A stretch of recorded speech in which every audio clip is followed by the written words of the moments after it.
అరవింద్,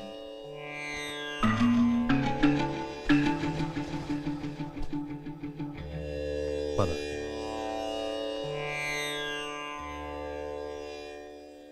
ఏమైందిరా? బాయిసాబ్ తమ్ముడు బాలనాయర్ని వాడి అనుచరుల్ని సింహాద్రి చంపేశాడు. సింహాద్రి పద. ఎక్కడికి రా? ఇక్కడి నుంచి ఎక్కడికైనా దూరంగా. ఆ బాయ్ సబ్బుచ్చు మమ్మల్ని చంపేలోపు ఎక్కడికైనా వెళ్ళిపోవాలి. అర్థం లేకుండా మాట్లాడకు. సింహాద్రి బాలన్ గాన్ని చంపినప్పుడు జనం ఎలా జేజేలు పలికారో తెలుసా?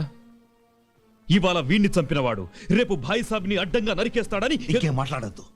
నా భార్యని చంపారన్న ఆవేశంతో సింహాద్రి వెళ్లి వాళ్ళందరినీ చంపాడు. అంతేగాని జనాల కష్టాలు తీర్చడానికో, రాష్ట్రాన్ని ఉద్ధరించడానికో, రౌడీజం రంగులు పూసుకోవడానికో అతనికి రాలేదు. దయచేసి మమ్మల్ని అందరూ వదిలేసేయి. రా సింహాద్రి. సింహాద్రి, జనం నీ మీద పెట్టుకున్న ఆశల్ని, నమ్మకాన్ని వదిలేసి వెళ్ళిపోతావా?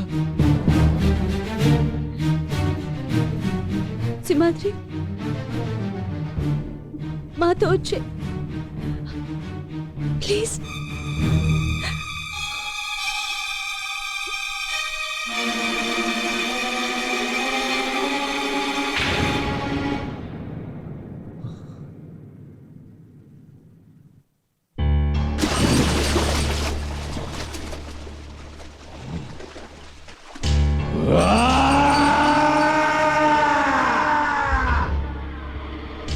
గుళ్ళో వాడికి అభిషేకం చేసి హారతలిచ్చారన్నా. పిచ్చి కుక్కల్లా మన వాళ్ళని తరుగుతుంటే జనం ఆనందంతో పొంగిపోయారన్నా.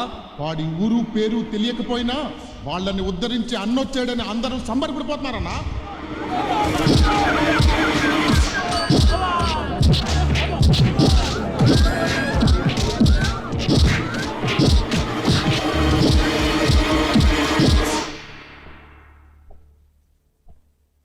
రెండు రోజుల్లో మనందరం వైజాగ్ వెళ్ళిపోదాం. ఏమంటారు సింహాద్రి? మీ ఇష్టం. సింహాద్రి, ఎక్కడున్నావురా? నిన్ను చూడాలనుంది. నా కోసం కాదు, నీకు జై కొట్టి అభిషేకం చేశారే వీళ్ల కోసమైనా రారా.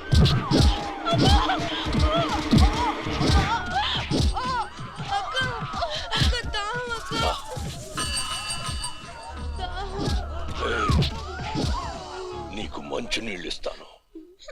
నువ్వు జై కొట్టిన వాడిని పిరికి పందా అని ఒక్క మాట అనరా, నీళ్ళిస్తాను.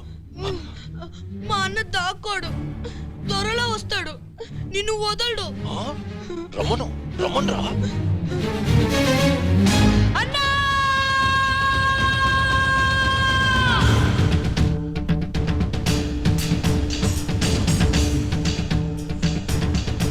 సింహాద్రి, నా మాట విను. చెయ్యి తీయండి. వద్దు సింహాద్రి. చెయ్యి తీయండి. సింహాద్రి, వాడు సామాన్యుడు కాదు, చంపేస్తాడు. చేస్తా.